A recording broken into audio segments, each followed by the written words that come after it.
left unsaid. Days that can't be counted by the time till rent. Tomorrow's just another like the one that comes next. The corner of the highway that leads to the job, at the desk by the boss with the elegant watch. The tick of the clock and the tick of the clock mark the moments till the ticking stops. We welcome Marcus Buckingham back to the podcast. For over 25 years, Marcus has been the world's leading researcher on strengths, engagement, and human performance. He began his career at Gallup and was the co-creator with Donald O. Clifton of StrengthsFinder. He is a best-selling author who has a brand new book. It's called Design Love In: How to Unleash the Most Powerful Force in Business. You will love this podcast. Marcus Buckingham, welcome back to the podcast. Thank you for having me, Kelly. This could be my favorite Marcus Buckingham book. I think it is. And it's in part because it has so much to offer at the end as it does in the beginning, which is actually rare for most books. So in that spirit, I want to start our conversation with the epilogue, where you write about what happened about a year ago at the U.S. State Department. The date was Friday, July 12th, 2025. What happened that day? Why did it end up in your book? Yeah, so as part of the DOGE restructuring, the State Department had laid off thousands of workers as part of their, I guess, cost-cutting measures. And that's normal, sadly, in today's world. We live in a capitalistic society where there are sometimes you've overhired and sometimes there are cost pressures and sometimes people do have to be furloughed or laid off. I mean, that's the reality. But what was remarkable, I thought anyway, about it was what happened as those people had packed up their boxes and schlepped them down the corridors and across the main lobby of the State Department building and out with their belongings to their cars. The existing employees all lined the corridors and just broke out into spontaneous clapping and applause. Mm-hmm. And it wasn't really a stand of defiance. Mm-hmm. At least my interpretation of it wasn't. It was more like a recognition that we will not let our fellow colleagues be just turned into disposable rounding errors. These are humans. They are worth seeing and honoring. And as they get walked out in the sort of furlough walk of shame, there is no shame. These are humans now. They were humans before. They were humans afterwards. We see you. And it was this spontaneous, like, we will not stand by in a world that reduces humans in their endeavors at work into disposable elements of financial transactions. We won't. They can be seen that way. The DOGE folks are clearly seeing them that way. But we, your colleagues, we will stand and notice you as humans. And I just thought it was a lovely manifestation of the connection between all of us humans and kind of a repudiation of a world that's becoming increasingly disconnected and loveless. So that's why I ended the book that way. Yeah, it reminded me a bit of during COVID when in places like New York, you would see people coming back from, caregivers and hospital people. So people started hitting pots and pans outside their windows. This is in New York, right? Where you don't feel anyone is necessarily connected in that way. And so sometimes, thank God, it is some of these really dire, terrible moments where people can stand up and show that we're better than that. Yes. And it's, as I say in the book, there's a number of mind moves that I encourage the reader to step into in the book. And one of them is the mindset is you get more of what you expect. And the mind move is you get more of what you accept. And and treating other humans lovelessly as disposable elements of a transaction from whom we need to extract as much value is becoming increasingly acceptable. It's just we're accepting of it. And this, the State Department was a refusal to accept that. And they stood up for their fellow human and said, it's not acceptable for us not to look at you in the eye and thank you, see you, recognize you. And we won't allow ourselves to slide or slouch toward a working world or a world where we don't see each other. We won't let that happen. So it was like, this is not acceptable. And I thought that was just really cool. So the thing you're fighting against, you know that you were in this meeting in New York with chief human resource officers. These are the largest companies in the world, and you present your data on love, and they couldn't even say the word. Yeah, I mean, it's funny. When you look at the data, you're clearly, as a leader, you're trying to change behavior for the better. Yeah, You're trying to yeah. change behavior of customers. You're trying to change behavior of employees. And there's two ways to do that. Either you can do it directively, which means for employees, you set goals and give feedback and so forth. And with customers, you set prices and have loyalty programs and specials. And you can change behavior somewhat in those ways. But we know that that is temporary. That if you really want to sustainably change behavior, you've got to follow the logic of experiences, drive behaviors, drive outcomes. So if you want to drive better outcomes, well, you've got to go upstream, change behaviors. How do you change behaviors? Well, you've got to change the experiences. The experiences you create for customers and employees, change the behaviors, change the outcomes. Well, if you then unpack that and go, well, what kind of experiences sustainably drive productive behaviors and really great outcomes? Well, if you unpack that, when you really look at what are extreme positive human experiences, the word that you come across again and again and again and again, customers and colleagues, is love. People go, I love that brand. I love those shoes. I love that movie. I love that mentor. I loved working on that team. I loved wearing that outfit. I loved that teacher. So it's big things and small things, but whenever we humans are trying to reach for a word that captures an extreme positive human experience, the word we use is love. So I was showing them this data going, hey guys, mea culpa, I kept changing the word love. Even though you hear it in interviews and focus groups ad infinitum, I kept changing it to something more palatable to the business community, like joy or passion or engagement or strengths, even satisfaction, all good words. But I was sharing with these top CHROs, the word people actually use is love. Yeah. And so we ought to take it seriously. If we want put the moral issues aside, let's just put our business hats on. If we want sustainable productivity, if we want outcomes like retention or loyalty or advocacy, we better take seriously the antecedent to those things, which is experiences people say that they love. And and I had like lots of data on quote unquote the business case for love. But they, even after seeing it, and these are human resource. These weren't engineers or something. Yeah, right. Or CEOs even. Or CEOs, or CMOs. Yeah. They couldn't say the word. Initially, they pushed back across both customers and employees. Eventually, they came to go, well, I get it with our customers. We want our customers to love our brand. And we're comfortable with that word vis-a-vis our customers and their relationship with our company. But even after 2 hours, they never got to the place where they could go, no, but not our people. I mean, we want the discretionary effort of our people, but we don't want them to love us. And I think that the reason why, Kelly, is because of the State Department thing. Because it's like, hey, at some point, we're going to probably, I don't know, we may have to kick them out. And besides which, we might want to protect ourselves from our employees. HR's got a weird relationship to their mission. Some part of it is developmental for humans, and some part of it is protection of the company from the people. So it was weird that they couldn't, they weren't allowing themselves to go, let's be curious about the most powerful driver of productive human behavior, which is love. Strange. So the current Second City show, we just opened a new show. It's called Pandemonium, Please Hold.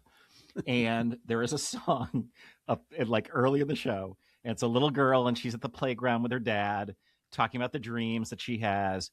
And her dream, as she starts to sing the song, is increasing shareholder value. And then uses every buzzword you could possibly use. And it's such a great satiric piece because everyone in the audience has like been in these meetings and known the stuff. And I'm going to ask you to go on a little journey with me, because we had Joe Pine on the podcast maybe like 9 weeks ago. And he coined the term the experience economy, which you reference in the book. Yep. And his new book is called The Transformation Economy. And one of the things that I am an advocate for in my world of improvisation, which is actually not something a ton of people talk about, which is the key to really great improvisation and great theater is transformation. It is this idea of like, you're doing the scene, it's hilarious, but then something changes in the person, the scene, in you as an audience member that is awesome. That is amazing. That it might be love related.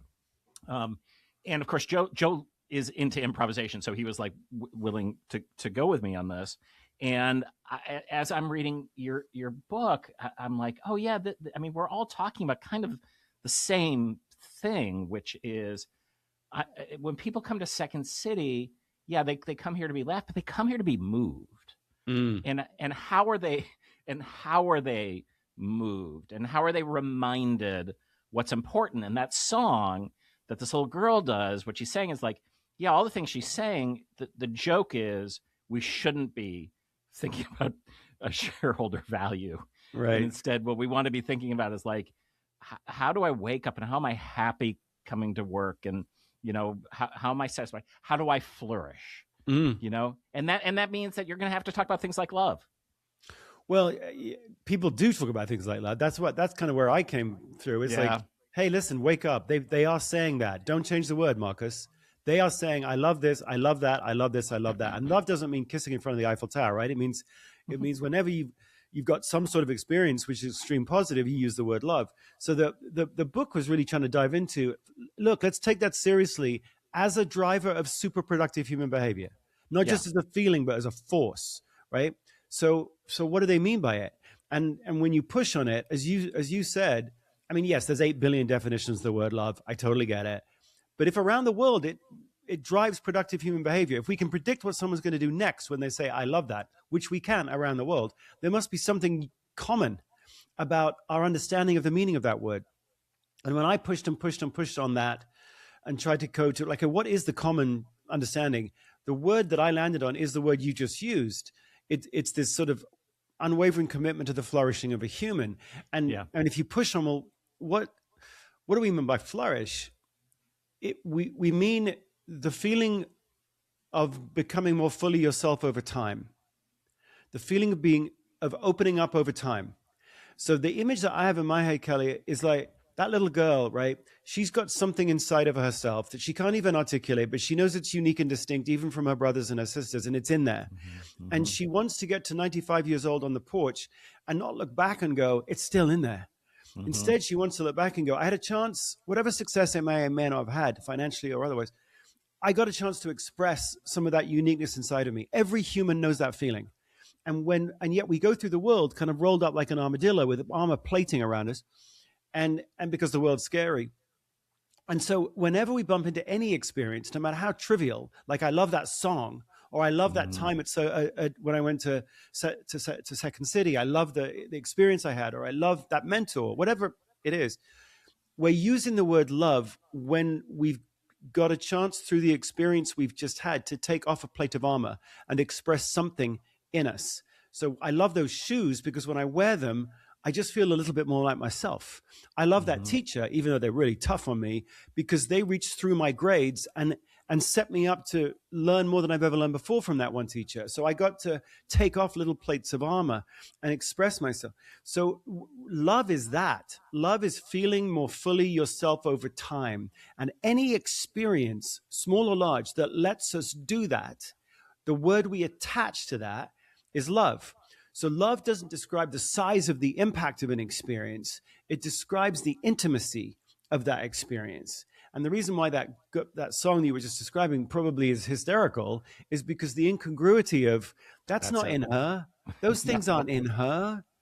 That's not what she yearns for. It's all of this soulless set of metrics out there, when in fact, what that little girl wants is what we all want. We want a chance to move into experiences that make us a little bigger than we were before.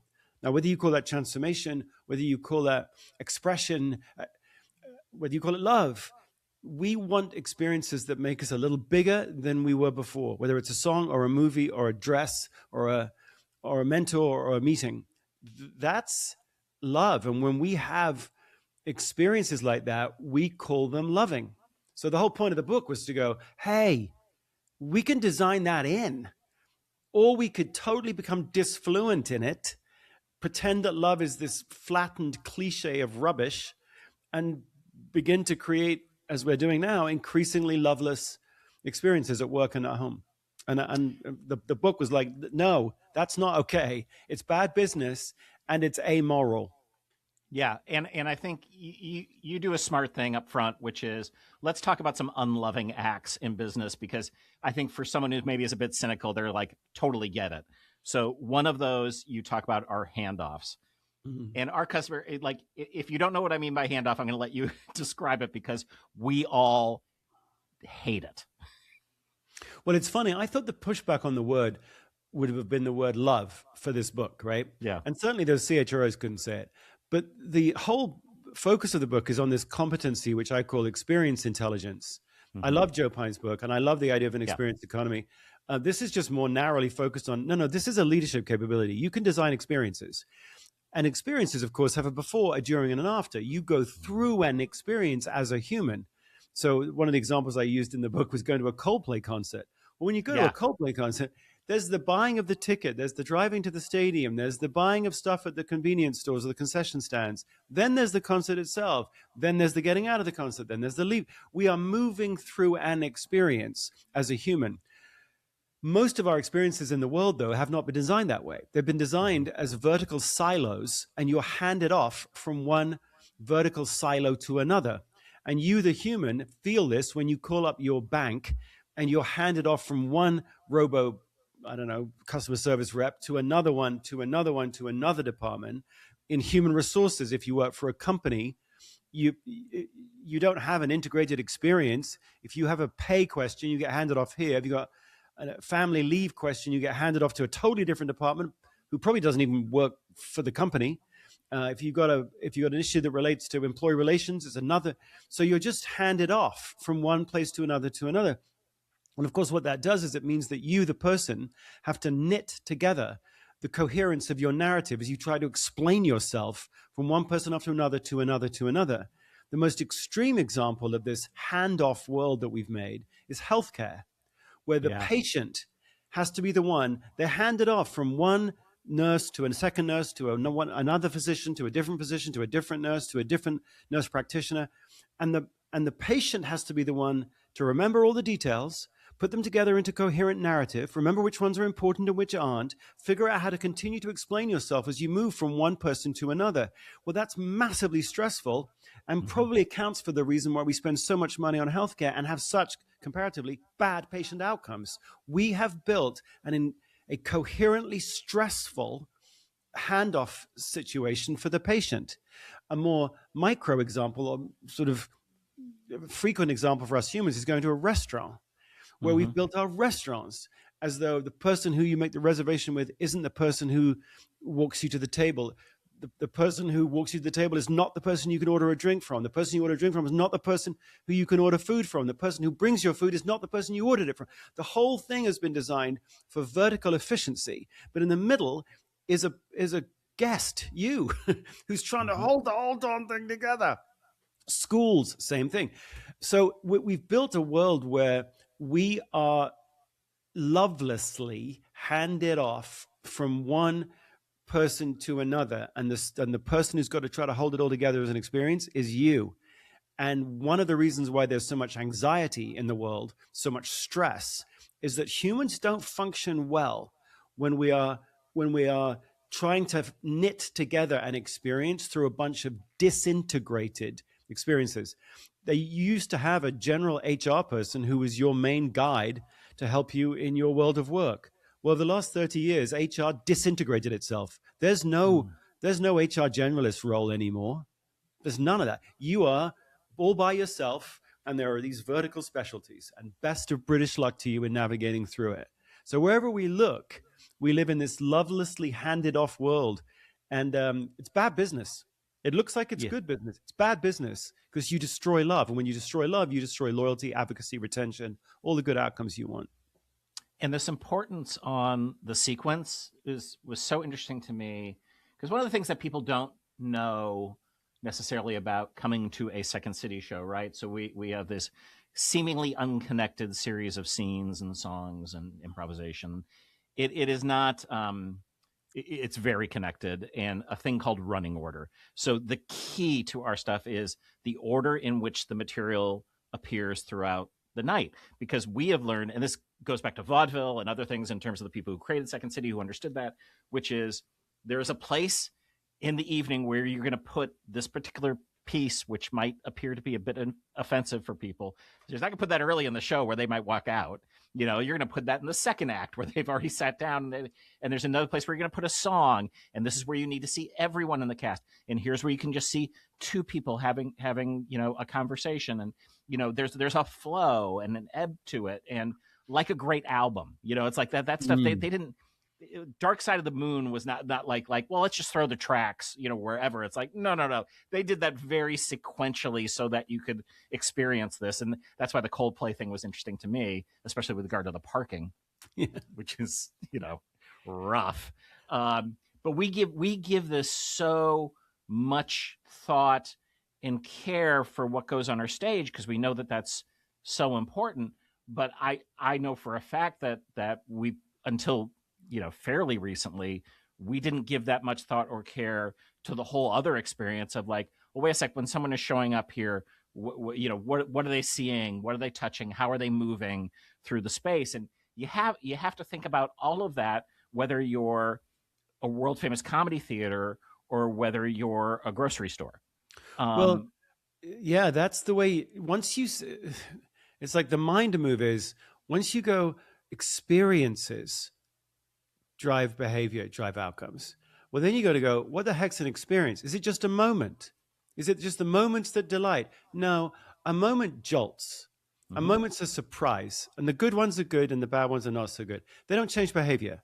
So don't hang your hat on moments. The difference between a moment and experience is a series of touch points that have become internalized in the person. And because they become internalized, they become a prediction device. If you have an experience designed of all these touch points, then I, the person, if I'm going to go, I will go back to Second City because the last time I went, I had this coherent set of touch point experiences, which I might not be able to even articulate, but they've become this coherent thing where if I go back, I'm going to have the same experience again because it was made of a multitude of touch points. That means an experience has to be designed. An undesigned experience leads to unpredictable outcomes. And we humans, if you don't design an experience, that doesn't mean we don't have an experience. It means it's an undesigned experience, which leads to things you might not want. The Coldplay example was, if you buy concert tickets, that's part of the experience. The Ticketmaster gouginess of it all is part of the experience, not necessarily a good part of the experience.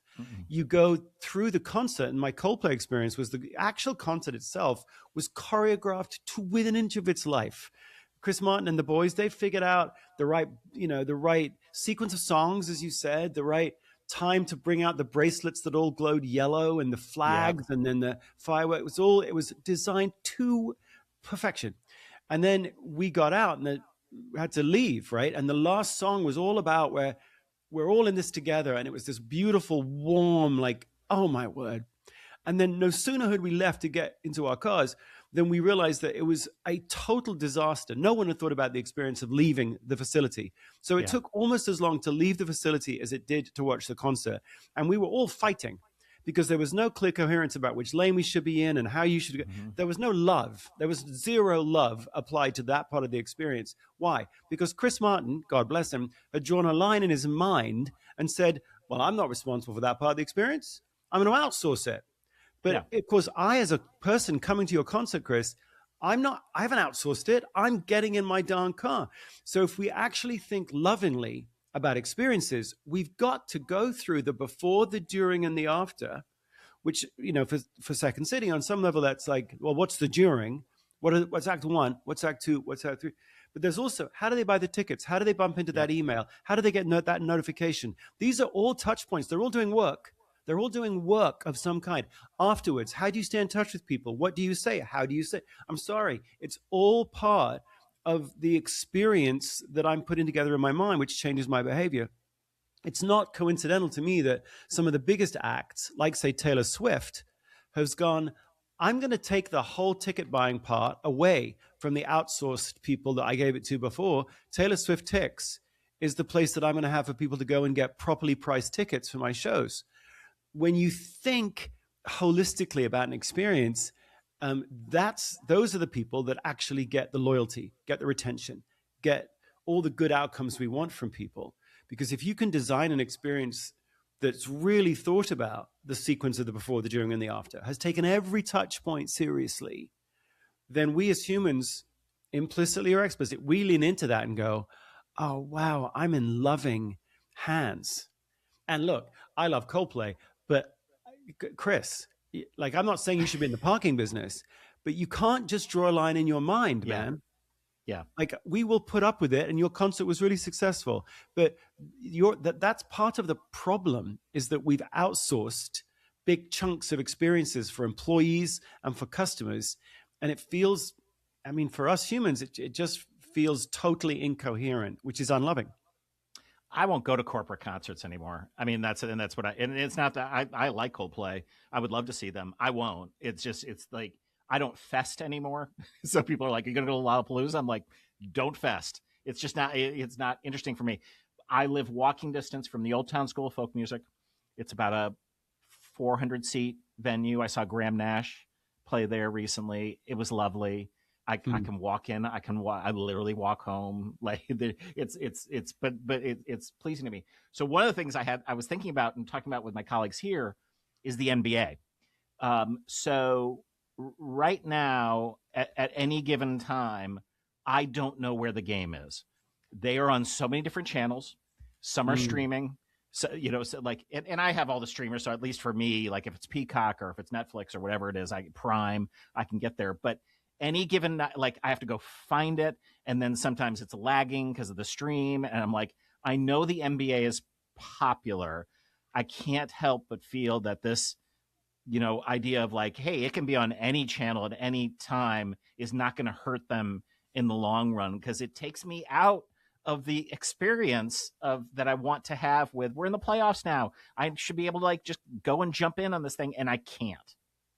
Yeah, it's one of the things that I lay out in the book is, if you imagine somebody going, I love the NBA, or I love that experience at that restaurant, or I love that show at Second City, and you reverse engineer it and you go, okay, how'd they get there? How do we get someone to go, I love that? Well, whatever the experience is, how do you get them to say, I love that? Well, if you reverse engineer that, it turns out there's a sequence of 5 feelings. It's not Maslow's hierarchy. There's a sequence of 5 feelings. And I put it in the book to go, hey, look, dear leader, if you want to get people to say, love that, those 5 feelings are a blueprint. It's a blueprint. I don't know exactly what activations you're going to do to create each of these 5 feelings. That'll depend upon you and your business and your team and so forth. But these 5 feelings are common to all humans: control, harmony, significance, warmth of others, growth. And you can't start with growth. You've got to start with control.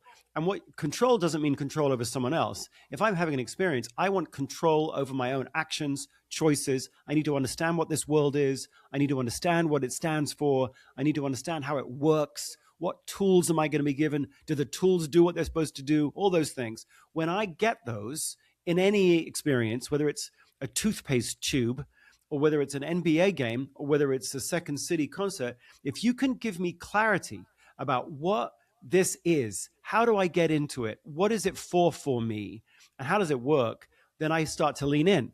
When I don't feel those things, I feel out of control. I feel powerless, what Martin Seligman called learned helplessness. We humans hate that. I lean out. So what you're describing, well, I can't flip and find the games. It's on different channels. Or the NBA, if you're not careful, what you've done is you've immediately put yourself in recovery. You've made every fan lean out emotionally because you haven't been coherent about how I experience the experience of the playoffs. You've disintegrated yourself. That's not neutral. Let's call it by what it is. It's unloving. You've done something unloving. You've tried to extract as much value as you possibly can from your games, which is fine, but you've destroyed the loyalty of the viewer. Okay, that's unintelligent. In terms of experience, intelligence, that's low IQ. So it's sort of one part of writing the book was to go, let's call things what they are. What you're describing, Kelly, is low experience intelligence. And you go to all the big business schools, it's the strangest thing. No one teaches this. No one teaches that what you're talking about. Here's the sequence of 5 feelings. A strategy is the intentional design of experiences that address those feelings. If you don't know what the feelings are, if you don't know how to design to create those feelings in people, please don't say you have a strategy. You've got an extraction device. Well, that's okay, but you're not actually building a world in which more and more and more customers go, I love the MBA. You're not doing that. You should be doing that for moral and business reasons. So yeah, the whole point of the book was to go that there's an intentional sequence to this. You can design for it.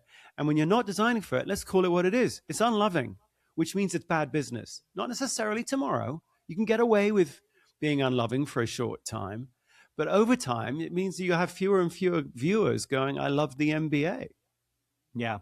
So let's give an example of a company that does this well, which is Disney.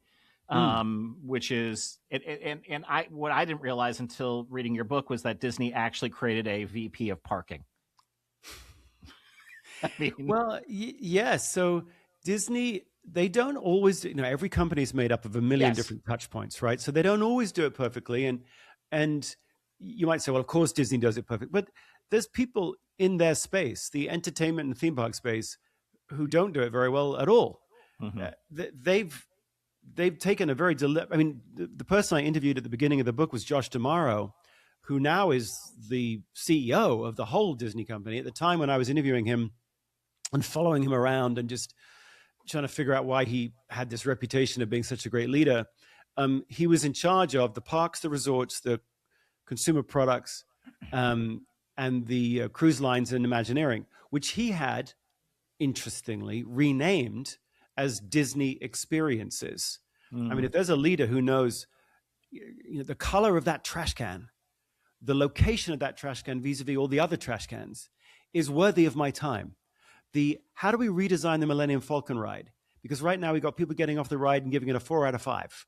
And I don't want that. I need 5. So I need people to come off the ride and go, I love that. Well, I've got a lot. And I'm going to spend 4 or 5 hours going, why the 4s? Now, so he does he pays attention to weird details. One of the weird details that he pays attention to, Disney pays attention to, is the parking. Why? Because there's a before, there's a during, and there's an after to the experience of going to the park. And part of the after is, I got to drive out of there. Well, there's an awful lot of people who park their car and either can't find it, or they get lost in the parking lots because they're so big, or they leave their lights on. And so why wouldn't we think about how to make sure that if you have found a person who's left their lights on, we are arriving with you when you come back to be able to recharge your battery so that you can get out of the parking lot. Why wouldn't we think through that? Why wouldn't we take the penultimate part of your experience of Disney as importantly as we did when you bought the day pass or whatever pass you have? We should. Why? Because we are an experience company. I think Joe Piner would agree that sort of every company is an experience company. Yeah. You buy toothpaste, that's an experience. The rolling up of the tube, how much of it you can get out, how it stands in your shower, how messy the top is on, all of that is part of an experience that's either lovingly designed or undesigned. And so for Disney, the VP of parking is the same mindset that turns a line into part of the experience. I think Disney does this incredibly well, or tries to. How do we make the line part of the show? How do we make the line at the Tower of Terror so that at each corner you turn, there's something, some little Easter egg or nugget that the Imagineers have put up there to up your ante in terms of your fear, which of course is what you want to feel because that's why you got on the darn ride. But they're very, like experience design, loving experience design is a skill. Yeah. Like you can actually apply that skill to anybody who's in any sort of leadership or experience making role. And so for Disney, what's interesting about them is they really take this skill incredibly seriously, even to the point of coming up with a VP of parking, because that person's got to think very carefully about the experience that guest is going to have. Why? Because the guest's going to have the experience anyway. So we might as well design for it. It's curious. The joke we had here is while maybe we don't need a VP of parking because we're close to an L stop and some other stuff, is we certainly need a VP of bathrooms, because when people are drinking and they can't find a bathroom or they don't know where to go or whatever, that has always become a thing. And you just have to know for your business. And Monday night, I was at the Economic Club of Chicago, and they were interviewing the CEO of Costco. So Costco has only had 3 CEOs in the history of Costco. And the guy who is the CEO now has been with the company 44 years, and he started as a forklift driver. And this guy, like, talk about someone who understood the culture of their company. And I am someone who has never been in a Costco. Like, I just haven't. That's not my world. Wow. I was sort of blown away by his knowledge. And this is at Costco. I mean, like, you can buy diamonds as well as your hot dog, as well as get a hot dog. I mean, it is like, it's a world. And the warmth in that room, and the way when I came out of this thing, I started talking to people, their response to their experience with Costco, that is a loved brand. I don't know if you've done any research on them or experienced them, but wow, just from my POV, people like, that's the way they talk about it. They love Costco. Well, yeah, no, I have. They are what they seem to realize more than so many, I'll say grocery stores, but they're way bigger than that, of course. Yeah. Is like one of the companies that I read about in the book is Kroger. Yeah. Kroger is in some ways a competitor of theirs. And Kroger's so different than Costco. I mean, Barney Kroger, who first started Kroger, was all about the quality of the artisans who make the bread, which is or the tea, back in the 1850s and 60s, maybe it was the 70s, 1870s, and the local community that you serve. He was all about that, and you can still see some parts of that even with Costco. It's just Costco. With Kroger, they've bought these other brands and then kept the name of the brands. So King Soopers or Dillon's or Ralph's. And there's some echo of Barney Kroger focusing on the local community that lives on in these unique brands. But if you're not careful, if you're Kroger, and they have 2,700 locations, 450,000 people, if you're not careful, you lose sight of what I think Costco hasn't ever lost sight of, which is that the environment of a Costco is a stage. Yes. You are putting on a play, and the play has, like, you can't put on 5 plays. You have one play, which means visually there should be no visual pollution. Everything should be, and at a Costco, you go into a Costco, they know exactly who they're trying to be. Those aisles are incredibly well lit, but they're full of surprises. You go one aisle one day, and it's one thing. You come back 2 days later, it's an entirely, and you might go, well, that gives people no control, going back to those 5 feelings. But actually, you know that the Costco has surprises in it. Yep. Surprises in terms of prices, surprises in terms of items. Who knows what you're going to be shown to sample? They have crazy, wonderful sampling things where people know the job of the sampler. They're not trying to sell their item. I mean, they kind of are, but they're trying to surprise you with something weird and wonderful in aisle 16. Well, Kroger, if they're not careful, they think that they've got 2,700 factories, not stages, factories. And the job of the people who work there is to put stuff on shelves. And then somehow, goodness knows how, the stuff jumps off the shelves overnight, and they got to put more stuff on the shelves the next day. If that's how you think of a Kroger store, then you start to lose sight of the fact that there's an audience there's 22 million people in the audience every day who walk in and try to make sense of the play you're putting on. Well, if you've lost sight of them, you're not putting on a play anymore. You just put anything on stage, and to use, your vernacular, you've got props from a previous play, and then you've got signs that really the performers should be seeing, but actually the audience can now see them, and it's not deliberate. It's just a mess. And then you're trying to say something to the audience, but there's a bunch of other people on the stage saying a bunch of other stuff because there's warring playwrights, if you like, putting on play. It's like Costco has one singular play it's putting on, and it doesn't try to do anything else beyond that particular sort of play. And you can see it in the layout, the lighting, the smell, the sounds, the pricing. It's just really designed, which is why people love it. And the reason I was talking about Kroger is that there was aspects of them where they were sort of waking back up to the fact that you got to design love into 2,700 Krogers. How do you do that?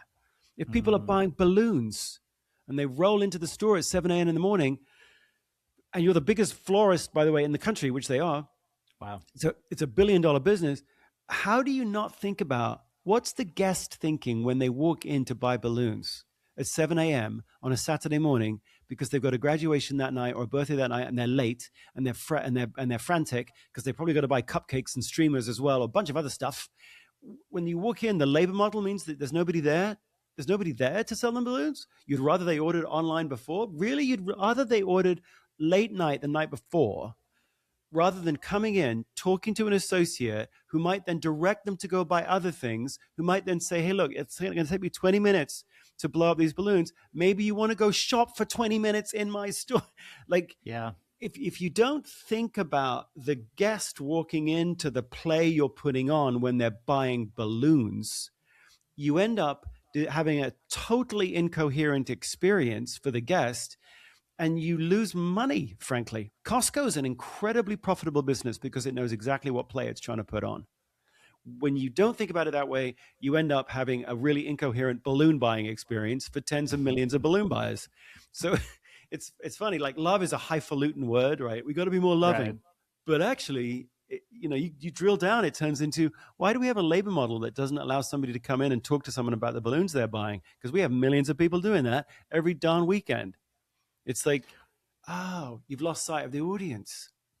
Yeah, because the other thing about loving, just think about that in your relationship. It's like, just pick up the dishes, like help your partner, do the thing you need to do to make life easier for them. That's all the sort of highfalutin keys to marriage. Like, have you started on that? Simply making like the day easier for the person you're living with. Yeah, well, it's like harmony. The second feeling, right, on that flow is harmony says, in any experience, we lean in when it's pretty clear that I know the experience is telling me, or in your case here, that your partner is telling you, I know what you're feeling and I care about it. Yep. That's all harmony is. So when somebody goes, I know that you're pissed off the fact that you cooked and now I'm expecting you to clean up the dishes after you. No, I'll do that. So it just puts you in harmony with your partner. And when you're in harmony, the opposite of harmony, of course, is jarring. Yeah. And we humans, whether it's dishes or whether it's, one of the examples in the book was I got to the end of my lease for my Audi. I had an Audi, and I got to the end of my lease and I was excited. My feeling was excitement. I was about to come to the end of my lease and I could pick a new car. And it might have been an Audi because I like Audis. And I got 3 weeks before my lease ended, I got a robocall from some part of Audi. Some playwright at Audi had decided that what I should get is a robocall where the person said, you as clearly not a human voice going, you have failed to schedule your termination inspection. And when I hear that, it's not awful. It's just I go, I failed. So I'm excited. Dopamine is, and I'm now met with Audi going, hey, you failed to schedule your termination inspection. And all I do emotionally as a human is I might not even have the words for this, but it's like, oh, clearly Audi hasn't thought about what I'm feeling, or they've thought about it and they don't care because they've hit me with you failed. Mm-hmm. And so I just lean out just a little, and then I lean out just a little more when they ping me again with the same message the next week. And then I lean out just a little more the third week. And then you've lost me for 5 years, Audi. Just that little thing of just going, you're now disharmonious. You are out of sync with me.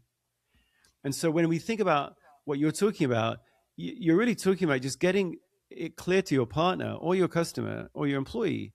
I know what you're feeling and I care. Wherever I might want to move you to, because I might want to move you from grumpy. If you're a grumpy customer, I might want to move you to happy. But I can't move you unless I can meet you. I got to meet you to move you.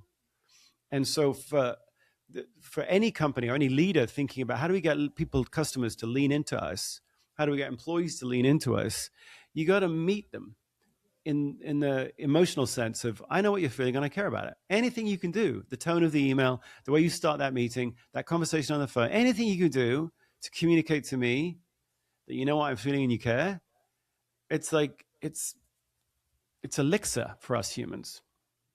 I love the fact that the idea in my head right now is Fortune 1000 companies employing the best playwrights in the world to work for them. Like if Audi had just hired Tom Stoppard 25 years ago, they would not have had this problem. Well, it's funny. I do think that storytelling, sequencing, how do you get humans to lean into the point where they go, I love that? You can't hurry love, right? So you got to get them there. How do you get someone to go, I love that? Well, they're the best playwrights. They know from sequence. They know from story, narrative coherence. It's like leaders, if we're not careful, we get a bunch of extractive, process-oriented folks in leadership positions. And yet the overall outcome we're trying to get, if you think about it, the two most powerful questions you should ask yourself as a leader in business is, do we have more customers in love with us tomorrow than today? And do we have more people loving working here tomorrow than today? Not every decision will drive those things, but those are the two big questions. And if you think those are the orienting questions, well, you back it almost immediately. You go, well, what's the journey, or what's the story? What's the sequence that gets someone from the beginning of an experience to the point where they're walking around with love in their hearts? How do you get them there? That's really, particularly in the world of AI, story structure. What is the right sequence, Kroger, for balloon selling? Oh, you haven't ever thought about that? Well, then you've got a whole bunch of guests who are making their own stories up. Yeah.